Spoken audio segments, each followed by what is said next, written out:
သူမင်းကိုဘယ်တော့မှအပိုင်းနဲ့မင်းအတွက်တရောက်သက်သာစိတ်ချမ်းမြေ့စေရအဝန်းအဝိုင်းကပါလေအဲ့ဒီနေမြေအကြောင်းငါတို့ကိုပြောပြစမ်းပါမစ္စတာဝူဖ်ဂမ်ကရုတ်တရက်ကောက်မေးလိုက်တော့ကျမအတိတ်ကရင်းနှီးစရာအဖြစ်ကိုပြန်လဲသတိရနေမိစေမှုခဏကြောင်သွားသည်ကျမနဲ့ပြစ္ဆုတ်ပံကာလအဆက်အသွယ်ပြတ်တောက်ခဲ့နေခဲ့တာအကြာကြီးမှုဖြစ်သည်ကျေးဇူးပြုပြီးပြန်ပြောပါဦးရှင်မင်းအတွက်တရောက်သက်သာစိတ်ချမ်းသာရတဲ့အဝန်းအဝိုင်းကဘယ်ဟာလဲချုံမွတ်နေသောပြေနောင်ကျန်းခင်းအကွက်များကိုပါကေးဟုခေါ်ကြောင်းစာအုပ်ထဲမှာတဆင်ကျမသိထားပြီးအခုချိန်မှာပထမဦးဆုံးခြေပွားဖြစ်နေမှုချင်းဖြစ်ကြောင်းသူတို့ကိုပြောပြလိုက်ရမလားဟုကျမနာနာကျင်ကျင်တွေးမိသည်ကျမတို့တောသူတောင်သားတွေစည်ရနွမ်းပါကြသည်တဦးနဲ့တဦးအပြန်အလှန်ဖေးမကူညီသောဇယိုက်ဟိုးတုန်းကတော့ရှိခဲ့သည်ဟုကျမကြားဘူးသည်အခုခေတ်မှာတော့စည်ရနွမ်းပါမှုသည်ယောဂတပွဲကျမတို့ပတ်ဝန်းကျင်မှာပြန့်နှံ့နေပြီတဲ့ကျမကိုယ်တိုင်စုံစမ်းပြီးအဖမ်းခံရအောင်ရှာဖွေပေးခဲ့တော့ငကက်လူသည့်အမျိုးသမီးကြီး၏မျက်ရည်တို့ကျမထံသို့ကူးဆက်ပြန့်နှံ့ခဲ့ရသည်ကိုမမေ့နိုင်သေးပါသူ့အပြစ်ကြီးပါသည်ထိုပြစ်မှုကိုကျူးလွန်အောင်ဖိအားပေးထားသည့်မိခင်အတွက်စေဖို့ဓာတ်စာဖို့ငွေဆိုသည့်နောက်ခံအကြောင်းချင်းရာကိုကျမတို့လူမှုဝန်ကျင်ကမကူညီမကယ်ဆယ်ပေးနိုင်ဘူးလားဟုမေးချင်သည်ကျမအတွက်စိတ်သက်သာရာအပန်းဖြေစရာချမ်းမြေ့ဖွယ်ရာအဝန်းအဝိုင်းနေရာ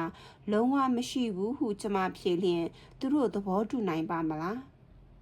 ကျမမှာတတောက်တတာရှိတဲ့နေရာရဲ့လို့မရှိတလောက်ရှားပါတယ်ဆရာဝန်ကြီးဒေါ်လက်ရဲ့အိမ်ရှိမယ်တရားသူကြီးမမမြတ်ရဲ့အိမ်ရှိမယ်ဒါပေမဲ့အဲ့ဒီနေရာတွေဟာကျမအမြဲနေလို့ရတဲ့ကျမပိုင်ဆိုင်တဲ့နေရာတွေမဟုတ်ဘူးတကယ်တမ်းကျမကိုစုတ်ချတဲ့အင်္ဂလိပ်မှာပဲဖြစ်ဖြစ်ဖျားတန်ဆောင်တစ်ခုထဲမှာပဲဖြစ်ဖြစ်တီးတီးသက်သက်အနားယူစရာကဘာလေးတစ်ခုဖန်တီးပေးနိုင်တာကတော့စာအုပ်တွေပါပဲ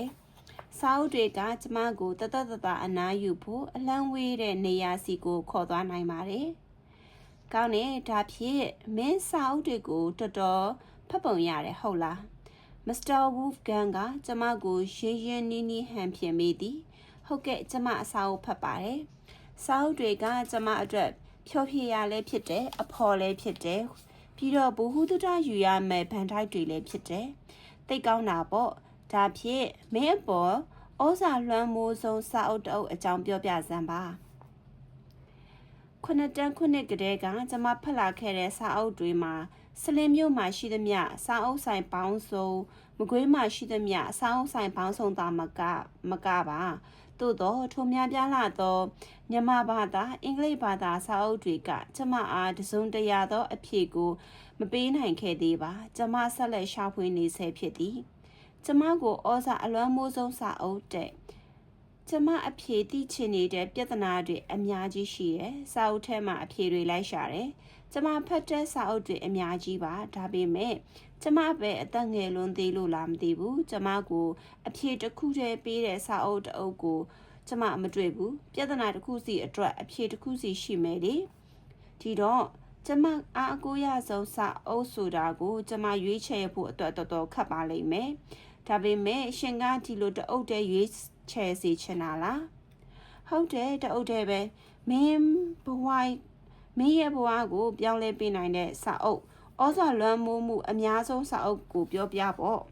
ထို့အခါကျမရွေးချယ်ရပါတော့မယ်ငယ်ငယ်ကလေးကကျမဖတ်ခဲ့သောစာအုပ်များကိုတန်းစီမြင်အောင်ကြည့်လိုက်သည်ပထမဦးဆုံးမှတ်မိသည်ကကိုကြီးထင်လင်းတို့ထောက်ပံ့ပေးသောစာအုပ်ပုံကြီးထဲမှစိတ်ဝင်စားစရာအကောင်းဆုံးသုတယေဒနာတိုက်ထို့နောက်ဓမိကဥပဒံဘာသာပြန်သောယောနသန်စင်ယောထို့နောက်တကိုးဤကဗျာလင်္ကာများထို့နောက်မြတ်တန်တိတ်မြန်မာပြန်သောမိမတို့အကြောင်းလူလေးတို့ပေးစာများထို ထိုစာအုပ်များထဲမှာကျမတန်ဖိုးမဖြတ်နိုင်သည့်အကြောင်းအရာဘုဟုတုတအတွေးခေါ်တွေပါဝင်ပါသည်သို့တော့ဘယ်စာအုပ်ကကျမအပေါ်တက်ရောက်မှုအများဆုံးလဲကျမမရွေးချယ်နိုင်ကျမရှိမှအကြီးလူသည်သူ့လက်ထဲမှမှတ်စုစာအုပ်စာမျက်နှာပေါ်သို့လက်ညှိုးလက်သန်းဖြင့်တတောက်တောက်ခေါက်နေသည်အငယ်လူကတော့လက်ထဲကပွိုင့်ဘောပင်ကိုထောက်ခနဲ့နှိပ်ပြီးမင်းရေးစရာပွိုင့်အချွန်လေးအပြင်ထွက်လိုက်ဖြက်ခနဲပြန်နှိပ်လိုက်ပွိုင့်အချွန်လေးပြန်ဝင်သွားလိုက်နှင့်တလိပ်စီလှုပ်ရှားနေသည်ကျမတခုခုတော့ဖြေရမည်ကျမအဖော်ထိခိုက်လှုပ်ခတ်စေတဲ့စာအုပ်တအုပ်ကိုရွေးချယ်နိုင်ပါတယ်ကောင်းတယ်ဒါပေမဲ့သူကထိခိုက်လှုပ်ခတ်စေပုံကကျမဘွားကိုပြောင်းလဲပစ်တဲ့အထီတော့ဖြစ်ချင်မှဖြစ်မယ်စာအုပ်ရဲ့အဓိကလှုပ်ခတ်မှုကထိုအနှစ်အကြောင်းအရာချီတက်တက်ဟုတ်ချင်မှဟုတ်မယ်စာအုပ်ကိုကျမလက်ခံရယူလိုက်တဲ့အခြေအနေအဲ့ဒီနေ့ရက်ရဲ့လွှမ်းမိုးမှုတွေပါရောနေပါတယ်ပြောပါအောင်ပိုစိတ်ဝင်စားစရာကောင်းတာပေါ့မေကွန်းအမှတ်3မင်းအပေါ်ဩဇာလွှမ်းမိုးဆုံးစာအုပ်တအုပ်အကြောင်းစလင်းမျိုးရဲ့စင်ဖြူကျွန်းဘက်အထက်မြို့အဖျားကပထိုးဖြူရက်ကွက်မှာနာမည်ကြီးနေတဲ့ဖုံးကျောင်းတစ်ကျောင်းရှိပါတယ်ခရီးပင်ကျောင်းတိုင်းလို့ခေါ်တယ်ပထိုးဖြူရက်ကွက်လို့ဘာကြောင့်ခေါ်တယ်လဲဆိုတော့ဖျားပထိုးတွေပေါ်များပြီးဇေဒီပထိုးတွေကိုထုံးသင်ကန်အဖြစ်အဖြူရောင်ချဲထားတာများလို့ဇေဒီပထိုးတွေအလုံးဖြူနေကြလို့ဘာတဲ့ပထိုးဖြူရက်ကွက်ဟာနာမည်ကျော်ကုသနာယုံဖျားရှိတဲ့ရက်ကွက်ပေါ့အခုတော့အဲ့ဒီဖျားကိုရွှေပြည်အေးဖျားလို့လူသိများပါတယ်ပထိုးဖြူရက်ကွက်ကအေးချမ်းသိစိတ်တယ်လူနေအိမ်ကျဲပြီးဖျားပထိုးတွေနဲ့ဖုံးကြီးကျောင်းတွေရှိတယ်အဲ့ဒီရက်ကွက်မှာရှိတဲ့ခြံဝန်းတွေကကျဲတယ်တရိပ်ဝါရိပ်ကောင်းတယ်မကြီးပင်တွေကုတ်ကိုပင်တွေဆိုအိုးကြီးပဲစင်ဖြူကျွန်းနဲ့စလင်းအသွားလမ်းမပေါ်ဆိုရင်လေအရိပ်ရအပင်တွေမြိုင်ဆိုင်နေတာပါပဲခရီးပင်တွေကတော့ခရီးပင်ကျောင်းတိုင်းမှာအလှဆုံးလို့ကျမထင်တာပါပဲဖုံရင်ကျောင်းအဝင်မုတ်ဦးကနေဗလက်မြေတမန်တလင်းခင်းစင်းကြံအတိုင်းလျှောက်သွားရင်ကျောင်းဆောင်အဝင်လှေကအုတ်ခုံစီရောက်တယ်အဲ့ဒီကနေတတကျောင်းဆောင်ကြီးပေါ်တက်တဲ့ပြင်းလှေခါအကြီးကြီးရှိရဲ့ခီးပင်တွေကကျောင်းပပတ်လယ်မှာဝန်းရံနေတာမို့ကျောင်းထဲဝင်လိုက်ရုံနဲ့လူတွေကဘလောက်ပူပြင်းတဲ့နေရာကပဲလာခဲ့ပါစေအေးမြငိမ့်ချမ်းသွားပါတယ်ခီးပင်ကျောင်းဆရာတော်ဦးပန်ဒီဆာကစာပေဖတ်ရှုစုဆောင်တာဝါသနာပါတယ်စာအုပ်တွေအများကြီးကိုဗီဒီယိုထဲစုထားတာစလင်းမျိုးကနေအခြေခံပညာထက်ထက်အောင်မြင်တဲ့သူတွေထဲမှာမြန်မာစာဂုဏ်ထူးပိုင်ရင်ဆရာတော်ကဂုဏ်ပြုလက်ဆောင်တွေချီးမြှင့်လေးရှိတယ်မြန်မာစာဂုဏ်ထူးကရှားပါတာမို့3နှစ်တစ်ချိန်လောက်ပဲစုပေးရတာလို့ပြောပါတယ်စလင်းအထက်တန်းကျောင်းကနေကျမ10တန်းအောင်တော့မြန်မာစာနဲ့အင်္ဂလိပ်စာဂုဏ်ထူးတွေရပါတယ်သူတကမြန်မာစာရဲ့သင်္ချာရဲ့ဇီဝဗေဒရဲ့ဂုဏ်ထူး3ခုထောင်ပါတယ်အဲ့ဒီနှစ်ကအင်္ဂလိပ်စာထူးချွန်ရတဲ့လူ2ယောက်ပဲရှိပါတယ်တယောက်ကသက်မွန်တယောက်ကကျမဖုန်ကြီးကမြန်မာစာဂုဏ်ထူးရတဲ့သူတွေကိုပဲတီးတန့်စုပေးတာမို့အဲ့ဒီနေ့စုပေးပွဲမှာကျမနဲ့သူတပဲတက်ရပါတယ်စုပေးပွဲကိုဖုန်ကြီးကျောင်းပေါ်မှာပဲကျင်းပါတယ်စုပေးပွဲနေ့ကကျမအဖေစလင်းကိုလာပြီးဂုံမယူနိုင်ဘူးအဲ့ဒီအချိန်မှာမြန်မာတကူလက်ကုံခါနီတကြံအပြည့်ရက်တွေပါအဲ့ဒီအချိန်မျိုးကຫນွေစပားအတွက်အလုံးရှုံနေကြတဲ့အချိန်အဖေပဲလာနိုင်ပါမလဲ10တန်းမှာကျမရွာကနေနေ့စဉ်စပိန်နဲ့ကြောင်းမတက်နိုင်သေးဘူး10တန်းဆောင်ပွဲပြီးမှပဲစပိန်တစ်စီးကိုကျမကိုယ်တိုင်စုဆောင်ထားတဲ့ငွေနဲ့ဝယ်ယူခဲ့တာ8တန်းစာမေးပွဲဖြစ်အပြီး9တန်းစာမေးပွဲဖြစ်အပြီးနဲ့10တန်းစာမေးပွဲဖြစ်အပြီးຫນွေချောင်းပိတ်ရက်3လတွေမှာကျမပဲနှုတ်လိုက်စပားပုတ်လိုက်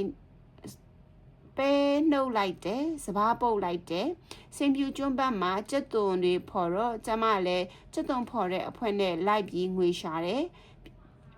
ပြီးနောက်ညနေခင်းတွေမှာကျမရွာထဲကကလေးတွေကိုနွေရာသီအင်္ဂလိပ်စာနဲ့သင်ချသင်ပေးပါတယ်။လာခါတော့မယူဘူး။အလကားသင်ပေးတာ။ဒါပေမဲ့ကလေးတွေရဲ့မိဘကကျမကိုထိုက်တင်တလောက်ပတ်စံပေးတယ်။အဲ့ဒါကိုကျမစုဆောင်လိုက်တာပေါ့။ငွေအများကြီးရတော့ကျမအဖေကိုမပြောဘဲတောင်ပေါ်ဖုန်ကြီးကျောင်း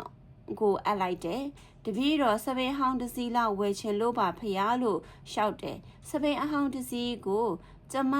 ညတ်တဲ့ဈေးနဲ့ရလိုက်တယ်။စလင်းကနေပြောင်းသွားတဲ့တွဲဘက်ကျောင်းဆရာမတယောက်ကဆရာကြီးစီရောင်းဖို့အထားတဲ့စပိန်ပေါ့။စပိန်လေးကိုရတဲ့နေ့ကကျမလေးရွှေစောလူဖျားအောက်ခြေက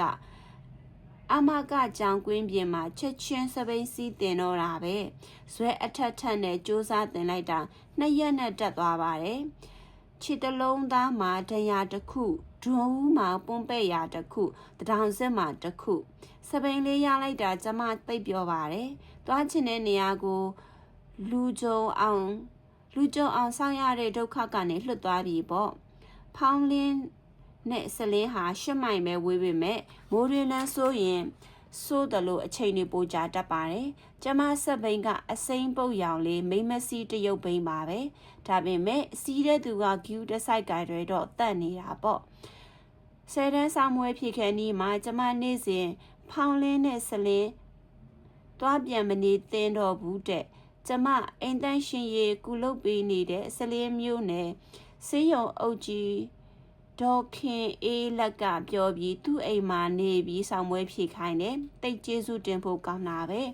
နေ့စဉ်ချစ်ရှင်ရှောင်းရမယ့်အချိန်တွေနဲ့ပင်မမဲ့ခွန်အားတွေကိုစာကြက်တဲ့နေရာမှာထည့်သုံးနိုင်အောင်နဲ့ဆောင်မွေးကာလမှာကျမကိုအုတ်ထိန်ဆောင်းရှောက်ပေးခဲ့တာဆရာဝန်ကြီးဒေါခင်အေးလက်ပါဒါပေမဲ့ကျမစုယူတဲ့အချိန်မှာဆရာဝန်ကြီးကမကွေးသွားရမှာမို့လို့မလိုက်နိုင်ဘူးကျမကိုမြန်မာစာသင်ပေးတဲ့ဆီယာမဒေါ်ဆွေဝင်းကကျမရဲ့အုတ်ထိန်သူအဖြစ်လိုက်ပေးခဲ့ပါတယ်ဆီယာမဒေါ်ဆွေဝင်းကမြင်တင်ရက်ကွက်ခိုင်ရွှေဝါလမ်းမှနေတာဖောင်းလင်းကနေလာရင်မြင်တင်ရက်ကွက်ကိုကြော်မှပထိုးဖြူရက်ကွက်ကိုရောက်မှဒါကြောင့်ဆီယာမစီအရင်ဝင်လိုက်ပါတယ်ဆီယာမကစတုံးထုံရှိသေးတယ်ဆီယာမကခါတိုင်းထက်ပူလှနေတယ်စတုံးမှာတက်ခွပွင့်3ပွင့်ပန်လိုက်ပါတယ်ငါတပည့်အတွက်ဂုံယူရမယ့်နေ့လေတဲ့ပြုံးပြီးပြောတယ်မြမစာဂုံလူထွက်အောင်တင်ပေးနိုင်တဲ့ဆီယာမအဖြစ်သူပြောမှာပဲကျမတို့ထက်တောင်ပြောလဲအောင်မယ်နော်ဖုန်ကြီးကျောင်းလေခါထစ်တွေပေါ်တက်လာတဲ့အချိန်မှာကျမရှင်တဒိတ်ခုန်နေတာကျောင်းပေါ်အခြေချလိုက်လို့မြပြားလာတဲ့အပရိသတ်လည်းမြင်ရောကျမဒူးတွေပါတုံလာပါတော့တယ်ကျမနဲ့ဆီယာမဒေါ်ဆွေဝင်လာတာကိုအားလုံးလှည့်ကြည့်ကြတယ်မျက်လုံးအစုံပေါင်းများစွာအောက်မှာကျမခြေလှမ်းတွေမှားမတက်ပါပဲကျမစုတွေခဏယူဖူးပါတယ်ဖောင်းလင်းမှာစလင်းအထက်တန်းကျောင်းမှာဒါပေမဲ့ဖုန်ကြီးကျောင်းတစ်ကျောင်းမှာကိုနဲ့မသိတဲ့လူကြီးတွေအများကြီးရှေ့မှာတခါမှစုမယူဖူးပါဘူးလာဒေါ်ဆွေဝင်းဒီဘက်လာအေးဒါအေးငိမ့်မေလားဒီဘက်ခေါ်ခဲ့ပါဖုန်ကြီးဦးပန်တစ္ဆကဆီယာမကိုအရင်ကတည်းကတည်ထားပါတယ်ကျမတို့နှစ်ယောက်ဖုန်ကြီးနဲ့မနီမဝေးကစပွဲဝိုင်းတစ်ခုစီခေါ်သွားခံရပါတယ်ကျမမျက်လုံးတွေပြောင်းဝေနေတာမို့အပရိသတ်တွေကိုဖြူသလားမဲသလားမသိပါဘူးကိုတုတကိုလိုက်ရှာကြည့်သေးတယ်မျက်နှာတွေလည်းအားလုံးဝါးနေတော့တုတကိုလည်းမမြင်မိပါဘူးကဲထိုင်သမီးကျမ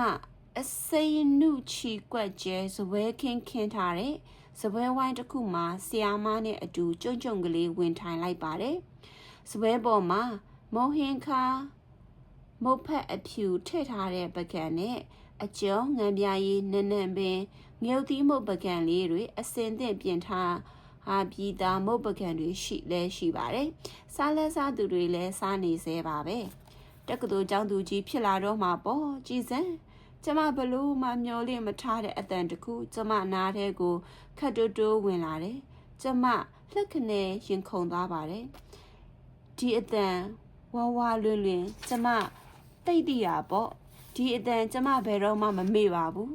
ဘလို့မှမမျောလင့်မိခဲ့ပေမဲ့ဒီအတန်ဘယ်နေရာမှာပဲဖြစ်ဖြစ်ကျမဘယ်ချိန်မှာပဲဖြစ်ဖြစ်ကျမသိမှာပဲကျမရဲ့ကျေးဇူးရှင်လေကျမတအံ့တအောမော့ကြည့်လိုက်တဲ့အခါကျမရဲ့ညာဘက်မှာထိုင်နေတဲ့သူကိုမြင်လိုက်ရတာပေါ့မျက်မှန်တစ်ခုပိုလာပေမဲ့ကျမသူ့ကိုမှတ်မိတယ်ညှိုးစင်ပေမဲ့ဝင်းဆူနေတဲ့မျက်နှာမဲနဲ့ကြည်လင်နေတဲ့မျက်လုံးတောက်တောက်နဲ့ပြီးရသေးတဲ့အပြုံးအကိုကြီးကိုထင်လင်းအကိုကြီးလာလေတာလားဟင်အေးအလုပ်ကိစ္စနဲ့လာတာကျွန်တော်ကုန်တူနှစ်ခုရတုံးကအကိုကြီးစီစားထဲချင်လို့တောင်ပေါ်ဖုန်ကြီးကျောင်းအောင်စီကိုလိပ်စာမေးသေးတယ်ဖုန်ကြီးကသူမသိဘူးပြောတယ်လိပ်စာကခက်ခက်ပြောင်းနေတာလို့ပြောတယ်ဟုတ်လားကိုကြီးသူပြုံးနေပါတယ်ဟုတ်တယ်လိပ်စာကအတီးတခြားမရှိဘူးဥရောဖောင်ဒေးရှင်းရဲ့မြန်မာနိုင်ငံရုံးခွဲကတိတိလေးဟိုရောက်လိုက်ဒီရောက်လိုက်နဲ့တေချာဆုံးကအီးမေးလ်လိပ်စာပဲအီးမေးလ်လိပ်စာဆိုတာကိုကျမသိပါတယ်ကျမဖတ်နေကြစာအုပ်တွေမဂ္ဂဇင်းတွေကနေတဆင့်သိနေပါတယ်ဒါပေမဲ့ကျမတို့စလင်းမှာအီးမေးလ်တို့အင်တာနက်တို့မရှိပါဘူးသုံးချင်ရင်မင်းဘူးမကွေးအထိသွားသုံးရမှာပါကျမနဲ့အလှမ်းဝေးတယ်ဒါပေမဲ့အကိုကြီးထင်လင်းနဲ့အဆက်အသွယ်ရချင်ပါတယ်ဒါကြောင့်အီးမေးလ်လိပ်စာတောင်းမယ်လို့ကြံရွယ်နေတော့အနားကိုဖုန်းကြီးရောက်လာတယ်ဒေါ်ဆူဆူဝင်းနဲ့မိတ်ဆက်ပေးရအောင်မယ်သူကရန်ကုန်ကကိုထင်လင်းတဲ့ကလေးများအတွက်ဖောင်ဒေးရှင်းရဲ့ဌာနေတာဝန်ခံပေါ့ကိုထင်လင်းဆီယမကအင်းငိမ့်မေနဲ့သူတာကိုမြမစာကုန်တူရအောင်သင်ပေးနိုင်တဲ့ဒေါ်ဆူဆူဝင်းနဲ့ဆီယမနဲ့ကိုကြီးနဲ့တယောက်ကိုတယောက်အပြုံးနဲ့အတိမတ်ပြုရင်ကိုကြီးကခေါင်းညွန့်ပါတယ်ကိုထင်လေးကအင်းငိမ့်မေရဲ့အုတ်ထင်းသူအလူရှင်ပေါ့ဆီယမရဲ့အော်ဟုတ်လားငငယ်လေးပဲရှိသေးတယ်နော်ဆီယမအံ့ဩသွားတယ်ကျမမှာပညာသင်စရိတ်ထောက်ပေးတဲ့သူရှိမှန်းဆီယမသိထားပါတယ်ဒါပေမဲ့အကိုကြီးလိုလူငယ်တယောက်ဖြစ်နေတာကိုအံ့ဩသွားတာဖြစ်မယ်ငငယ်လေးပဲလို့အပြောခံလိုက်ရတဲ့အကိုကြီးကိုကျမသတိထားပြီးကြည့်လိုက်မိတယ်ဟုတ်တယ်အကိုကြီးကဆီယမလောက်တောင်အသက်မကြီးသေးဘူးအသက်30အောက်ပဲရှိသေးတယ်အကိုကြီးကဖုန်းကြီးပြောလိုက်တဲ့အတွက်အနေရခတ်သွားတယ်လို့ပဲဦးစင်းကလည်းအလူရှင်ဆိုတာကြီးကိုမပြောပါနဲ့ဗျာဘာမှဖြစ်လောက်တဲ့အရာလည်းမဟုတ်ဘူးဘဲနဲ့မဖြစ်လောက်ရမှာလေ၄နှစ်ဆက်တိုက်လာစဉ်ထောက်ပံ့ခဲ့တဲ့ငွေတွေလေဖောင်ဒေးရှင်းကပတ်စံလည်းမဟုတ်ဘူးကိုလာစာထဲကပညာဌာနလောက်တာဘလောက်မို့မြန်လိုက်တယ်လဲဦးစင်းတို့ကတော့ထည့်ပြောရမှာပဲ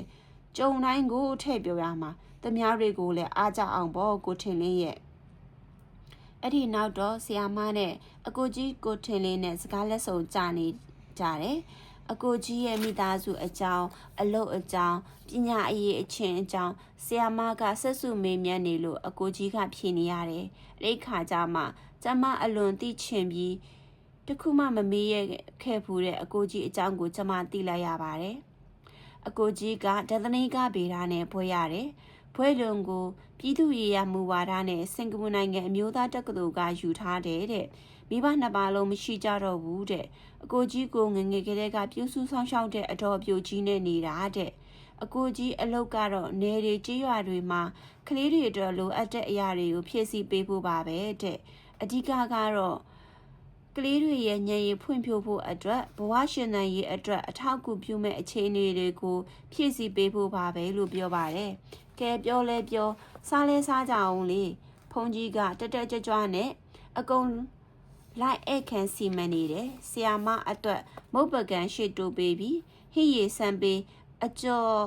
အလော်နန်းနန်းပင်ထည့်ပေးပါတယ်အဲ့ဒီခါမှလာမူဂျိုစီထန်နီးလှုပ်ကြွေတင်သေးအန်ရွတ်ဆိုတဲ့တပဲဝတ်တွေထဲကတခုကျမပြက်ကွက်လိုက်ပြန်ပြီလို့သိသွားတယ်တကယ်ဆိုကျမကသာဆီယာမရဲ့ပကံထဲကိုဟိရီဆန်ပေးအကျော်လော်ထည့်ပေးရမှာမဟုတ်လား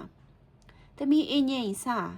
ကျမမနက်9နာရီခန့်ကစပိန်နင်းလာခဲ့ရတာမို့စားခဲ့ပြီးသားထမင်းကန်ကြံခဲ့ဟာဘယ်ရောက်သွားမှန်းတောင်မသိပါဘူးအခု9နာရီကျော်ပြီဆိုတော့ပြန်စားနေပြီပေါ့ဒါပေမဲ့ကျမစားကျင်တလောက်အားရပါရမစားရဲဘူး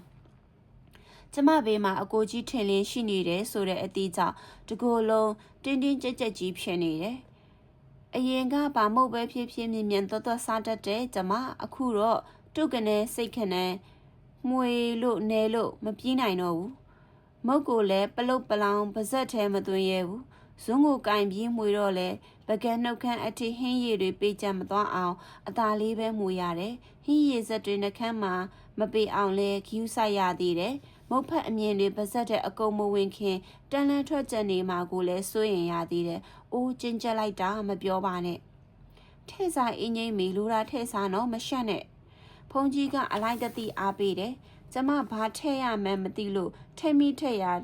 ထဲဖို့ငရုတ်သီးမုတ်ကိုတစုံမောက်ခက်ယူလိုက်မိသွားတယ်ငရုတ်သီးမုတ်တွေအများကြီးစားအောင်မယ်ဒီကလေးမတဲ့လို့လားအကိုကြီးရဲ့အတန်ခက်တူတူလေးပါဟိုဘက်ဝိုင်းကတော့မကြားတော့ပါဘူးဒါပေမဲ့မအေးစေဘူးစိတ်ပူပန်မှုပါတယ်တားမြင့်ပိတ်ပင်နေမှုပါတယ်ဖျားရည်ကျမကုံငုတ်သီးနဲ့မတဲ့မှာစိုးရိမ်ပေးတဲ့လူတယောက်လောကကြီးမှာရှိနေပါလားအဲ့ဒီအသည့်ကြောင့်ကျမတကူလုံးနှွေးထွေးပြီးလုံခြုံသွားတယ်ဒါကြောင့်ပဲသူ့ကိုမှောကြည့်မိတယ်အော်မျက်နှာလေးအေးချမ်းလိုက်တာတည်ငြိမ်ပြီးမှတောက်ပရှွန်းလိုက်တဲ့မျက်လုံးလေးကိုလူတစုံတယောက်စီမှာကျမပထမဦးဆုံးသတိထားမြင်တွေ့လိုက်ရတာပါပဲလေကတုံးအဖြူရှက်လက်ရှည်ကြောင့်သူ့အသွင်ကပိုပြီးတည်ငြိမ်အိန္ဒြေရနေသလိုပဲကျမခက်ရှက်ရှက်နဲ့ပြုံးလိုက်မိပြီးလက်ထဲကငရုတ်သီးစွန်းကိုသူ့ပကံထဲပြန်ချပြစ်လိုက်မိတယ်အကိုကြီးရဲ့ဂူဒီဇိုင်းပိတ်ပင်တားမြင်မှုအတွက်ကျေးဇူးတင်စကားတော့ပြောဦးမှပါလို့တွေးမိတယ်ဒါပေမဲ့ဘလို့ပြောရမယ်မသိကိုထင်တဲ့ခဏဒီစင်လေးကိုနေရာရွှေ့ရင်ကောင်းမလားဖုန်ကြီးကအခမ်းအနားအတွက်ပြင်ဆင်ထားတဲ့ကျွန်းသားစကားပြောစင်လေးနာကနေကိုကြီးကိုလှမ်းခေါ်လိုက်တော့တင်မဖျားဆိုပြီးထသွားတယ်ကဲပြီးရောစကားပြောဖို့အခွင့်အရေးကဆုံးရှုံးသွားပြီနောက်တစ်ချိန်အကိုကြီးနဲ့အခုလိုနီနီကကက်စကားပြောခွင့်ရနိုင်ပါဦးမလားကျမမဝင်းကားစားအပြေလက်တော့ပွားနဲ့နှက်ခမ်းကိုတုံနေတော့နောက်ကျောစီကနေတစုံတယောက်လှမ်းကြည့်နေတယ်လို့ကျုံးမလုံးတယ်လို့ခံစားရတယ်ကျမမတိမတာနောက်လဲကြည့်လိုက်တော့ဟိုလူအုပ်ချာခလန်လန်မှာတောက်ပတဲ့မျက်လုံးအစုံနဲ့လှမ်းကြည့်နေတဲ့သူ့တာကိုမြင်ရပါတယ်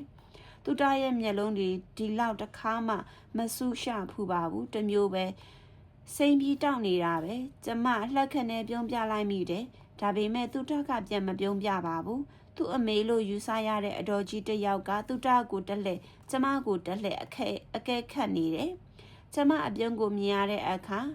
သူ့တာကိုအတော်ကြီးကမျက်မှောင်ကျုံကြည့်လိုက်ပါတယ်တေးချတာပေါ့အဲ့ဒါသူ့အမေပါသူ့အမေ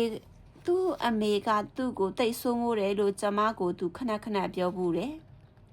ကျောင်းလာကြတဲ့အပရိသတ်များဆရာမများနဲ့ကျောင်းသူကျောင်းသားများခင်ဗျာ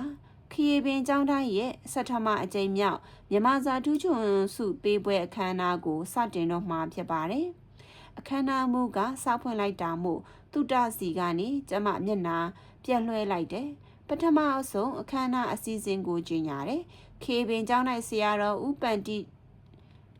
တိဆာကအခမ်းအနားကျင်းပရခြင်းနဲ့ကျေးဇူးတင်စကားမိန့်ကြားခြင်းဆုရသူများအားဆုပေးခြင်းဆုရသူမောင်တုတကကျေးဇူးတင်စကားပြောကြားခြင်းမအင်းကြီးမေကကျေးဇူးတင်စကားပြောကြားခြင်းဖျားကြီးကျမကြိုသိခဲ့ဖို့ကောင်းပါရဲ့လို့မချစ်မရဖြစ်မိရဲ့ကျေးဇူးတင်စကားကိုနှစ်ယောက်စလုံးကပြောရမှာတဲ့ကျမဘာမှကြိုတင်မပြင်ဆင်ခဲ့မိပါဘူးတုတကိုတစ်ချက်လှမ်းကြည့်လိုက်တော့တုတကအိမ်တွေရရပဲပြင်ဆင်ထားပြီးသားဖြစ်မှာပေါ့ကျမဘာတွေပြောရမလဲအင်းလေဘဝမှာကြိုတင်ပြင်ဆင်လို့မရတဲ့အဖြစ်တွေအများကြီးတွေ့ရအောင်မှာပဲဒါကနမူနာလေ့ကျင့်ခန်းတစ်ခုပေါ့ဘုန်းကြီးကစုပေပွဲလုံးရခြင်းရဲ့ရည်ရွယ်ချက်ကိုရှင်းပြပါတယ်စလင်မျိုးကမြန်မာစာပေထင်ရှားပြမြောက်တဲ့ပုံကိုယ်တွေထုံကားရဒေတာဖြစ်တဲ့အကြောင်းပြောရင်ဂျပန်ဆရာဖီးရဲ့စာချိုးတွေကိုအလွတ်ဆိုပြသွားလိုက်တာတိတ်နာထောင်လို့ကောင်းတာပဲစလင်းရဲ့မြန်မာစာထူးချွန်မှုဂုဏ်ရည်ကိုမြန်မာစာဂုဏ်ထူးရကျောင်းသားကျောင်းသူတွေကဆက်လက်ထိန်သိမ်းလက်ဆက်ကမ်းဖို့မျှော်လင့်နေတဲ့ဒီစကားကြားရတော့ယုံကြည်စိတ်ချမျှော်လင့်ခံရလို့ကျေနပ်မိပေမဲ့တာဝန်ဆိုတဲ့လေးပင်နဲ့ဝန်ထုတ်တစ်ခုအတွက်ဝန်ထုတ်တစ်ခုကြောင့်ပေါ်သေးသေးမဟုတ်ပါလားလို့သတိပြုလိုက်မိပါတယ် ပွဲဖြစ်မြောက်ဖို့အတွက်ထိဝင်တဲ့အလူရှင်တွေနဲ့အလူငွေပမာဏကိုဖုန်ကြီးကရွတ်ပြပြီးကျေးဇူးတင်စကားထပ်ပြောပါတယ်အလူရှင်တွေထဲမှာရန်ကုန်မြို့ကကိုထင်လင်းလို့နာမည်ပါတဲ့အတွက်ကျမမအံ့ဩပါဘူးဖုံဖုံရဲ့စကားတွေကလိုရင်းတူရှင်အချက်အလက်ခိုင်ခိုင်မာမာတွေပါပဲနောက်တော့စုပေးတဲ့အစီအစဉ်ပါကျမတို့ကိုစုပေးဖို့ဆီယာမဒေါ်ဆွေဝင်းကိုဖိတ်ခေါ်တယ်ဆီယာမကကျမတို့2ယောက်စလုံးကိုစုပေးပါတယ်စုငွေထည့်ထားတဲ့စာအိတ်၄ခုအလူရှင်တယောက်ချင်းစီရဲ့အလူငွေတအိတ်ချင်းဖြစ်မယ်ပါကင်စက်ကူနဲ့ထုတ်ပိုးထားတဲ့ခက်ပြော့အိတ်ကလေးတစ်ခုလည်းပါတယ်မျက်နှာသုံးပွားဖြစ်မယ်ပြီးတော့စာအုပ်3အုပ်ပါတယ်မြန်မာစာနဲ့ပတ်သက်တဲ့ရှေ့ဟောင်းစာအုပ်တွေ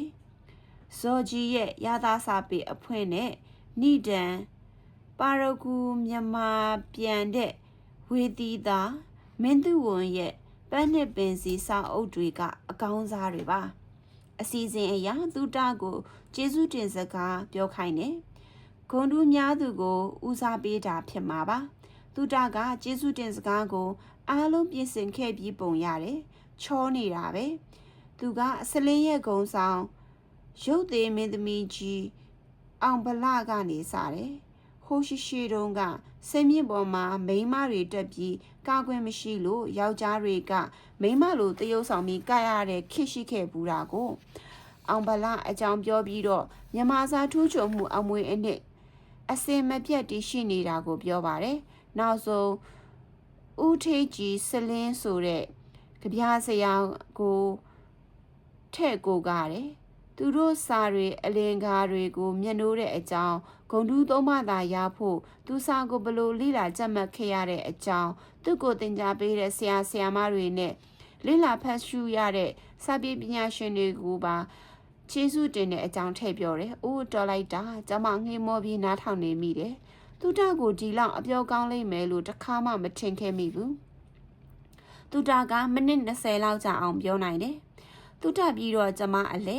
ကျမလူသူရှေ့မှာထွက်ပြီးစကားပြောရတဲ့အလုံးနဲ့တိတ်မစိမ့်ပါဘူးအတန်းထဲမှာကျမခဏအရှိထွက်ပြီးစာရေးရစာဖတ်ရတတ်တယ်ဒါပေမဲ့အဲ့ဒါနဲ့အခုဟာကလုံးဝမတူဘူးပရိသတ်တွေကကို့အတန်းဖော်တွေမှမဟုတ်ပဲကို့ထက်ကြီးတဲ့လူကြီးတွေကြီးပဲပိုးဆိုးတာကကို့ဆရာမဒေါ်ဆွေဝင်းအပြင်အကူကြီးကိုထင်လင်းကပါလိုက်သေးတယ်ကျမစကားကိုတူတူပဲပြောမယ်လို့ဆုံးဖြတ်ချက်ချထားပါတယ်အချက်3ချက်ကိုအကျဉ်းရေးချထားတယ်။ကျမအခုလိုစကားပြောခွင့်ရတဲ့အတွက်ဖုံနဲ့တကွစီစဉ်ပေးသူအားလုံးကိုကျေးဇူးတင်ပါတယ်။ကျမမြန်မာစာဂုဏ်ထူးအင်္ဂလိပ်စာဂုဏ်ထူးနဲ့10တန်းကိုအောင်မြင်ခဲ့တာကိုအလွန်ပဲဝမ်းသာမိပါတယ်။ပထမဦးဆုံးကျေးဇူးတင်မိတာကတော့ဖောင်းလင်းတောင်ပေါ်ကျောင်းကဆရာတော်ဦးတန်ဝရာဖြစ်ပါတယ်။ဆရာတော်ဟာကျမကိုစင်ရနံပါတ်မှန်သိလို့ကျောင်းလာခမယူပဲ9တန်းအထိအခမဲ့ပညာသင်ခွင့်ပေးပါတယ်။ကျမကိုပညာသင်ပေးရုံမှာကလေမရေးချရှိအောင်သွန်သင်ဆုံးမပေးပါတယ်။ဒါကြောင့်ပထမဦးဆုံးကျေးဇူးရှင်ဆရာတော်ဦးတန်ဝရကိုဒီနေရာကနေစိတ်နဲ့မှန်းဆပြီးကြော်လိုက်ပါတယ်။ဒုတိယကျေးဇူးတင်မိတာကတော့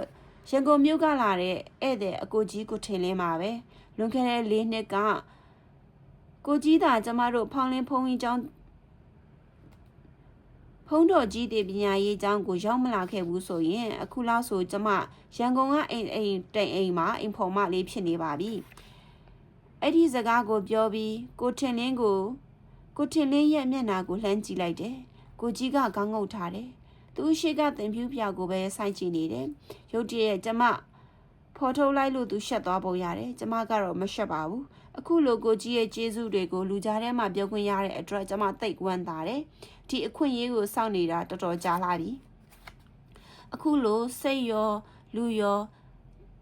ကျမ်းမာခြင်းမလည်းကျမ်းမာမယ်အလုပ်တွေဝန်းနဲ့အားနဲ့မမျှလို့ရလို့ပင်ပန်းဆင်းရဲခြင်းဆင်းရဲနေလိမ့်မယ်အရာအနဲ့ခံခြင်းလည်းခံနေရမယ်နှိမ်ချခွဲခြားတဲ့မျက်လုံးလေးအောက်မှာကျမကိုစိတ်နှစ်ခုလုံးကျုံဝင်နေရပါလိမ့်မယ်တေချာတာကတော့ကျမစာဆက်တင်ခွင့်မရစာအုပ်တွေနဲ့ဝေးပညာတွေနဲ့ဝေးအောင်မြင်မှုတွေနဲ့ဝေးမှာပါ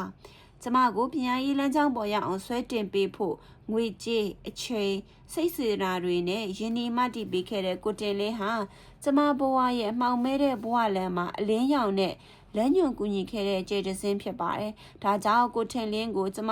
ဘဝရဲ့ဒုတိယကျေးဇူးရှင်အဖြစ်ယူသည်လေးစားစွာဂါရပြုပါရစေ။ကျမအစင်းမြေပေါ်ကနေလက်အုပ်ချပြီးကိုကြီးကိုဂါရပြုလိုက်ပါတယ်။အဲ့ဒီအချိန်မှာကိုကြီးကခေါင်း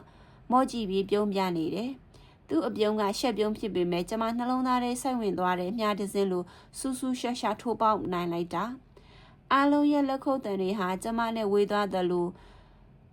ဖြောမိန်ရာကနေပျောက်သွားတယ်။ကျမကြားလိုက်ရတာအတန်တစ်ခုတည်းပါ။ကျမရဲ့နှလုံးခုန်တန်တိုးတိတ်သွက်လက်ပေါ်ပါနေတဲ့နှလုံးခုန်တန်ကြည်နူးစိတ်ကြောင့်မျက်ရည်ဝဲလဲနေပါလားလို့သိလိုက်ရတဲ့အချိန်မှာအောင်မြင်ကုန်ယူမှုနဲ့တိမ်ငယ်မှုရှင်တွဲတဲ့ခံစားချက်ကိုရှင်တွဲခံစားရတတ်ပါလားလို့သိလိုက်ရတဲ့အချိန်ပါကျမရဲ့တတိယမြောက်ကျေးဇူးရှင်တွေကတော့ဆလင်းအားထကရဲ့ဆရာဆရာမတွေပါအထူးသဖြင့်ကျေးဇူးတင်စကားဆိုရမှာကဆရာမတော်ဆွေဝင်းဖြစ်ပါတယ်ဆရာမရဲ့သင်ပြညွှန်ကြားမှုကြောင့်ကျမနဲ့သူတမြန်မာစာဂုဏ်ထူးတွေရခဲ့တာဖြစ်ပါတယ်ဒါကြောင့်ဆရာမတော်ဆွေဝင်းကိုယူသည်လေးစားစွာကြောပါတယ်ဒီအခမ်းအနားဖြစ်မြောက်အောင်အဆဆအရာရာစိုက်ထုတ်ကူညီပေးခဲ့တဲ့ခေပင်ကျောင်းတိုက်ဆရာတော်နဲ့အလူငွေပေးအပ်ချီးမြှင့်ကြတဲ့လူကြီးမိဘတွေကိုကျမအထူးပဲကျေးဇူးတင်ပါတယ်ဘုန်းကြီးနဲ့တကွဥဒတတော်တို့ရဲ့စုငွေတွေကိုကျမအမျက်တနိုးတန်ဖိုးထားပါမယ်ကျမရှိဆက်ရမယ့်ပညာသင်စရဲ့အတွက်အထောက်ပံ့ဖြစ်တာမို့လိုက်လဲကျေးဇူးတင်ကြောင်းပြောကြရေးနှိကုံချုပ်ပြရစေရှင်အဲ့ဒီနောက်မှာတော့အခမ်းအနားပြီးဆုံးသွားပါတယ်သူတနာကိုကျမစကားသွားပြောပြီးချီးကျူးချင်ပေမဲ့သူတရဲ့အဖေနဲ့အမေကနှွေးထွေးတဲ့မျက်နှာမဟုတ်ဘူးသူတကိုတောင်ဒီနေ့မနှွေးထွေးသလိုပဲဒါနဲ့ကျမလည်းဆီယမနဲ့ဖုံနဲ့စကားပြောနေစဉ်မှာကျမဆူရတဲ့စာအုပ်ကလေးတွေကိုစိတ်ဝင်တဲ့စားလှန်လို့ကြည့်နေမိတယ်။အင်းကြီးကိုကြီးအတန်ကျမနာကိုဘယ်တော့မှရောက်လာမှမသိလိုက်ဘူး။မော်ကြည့်လိုက်တော့ကိုကြီးကကျမရဲ့ဘေးနားမှာဝင်ထိုင်လိုက်ပြီ။အင်္ဂလိပ်စာကုန်လို့ရတဲ့အတွက်ဦးကအင်းကြီးကိုတည်တံ့တဆုပေးမလို့ကိုကြီးကအမြဲတမ်းသူ့ကိုယ်သူဦးလို့ပဲပြောတယ်။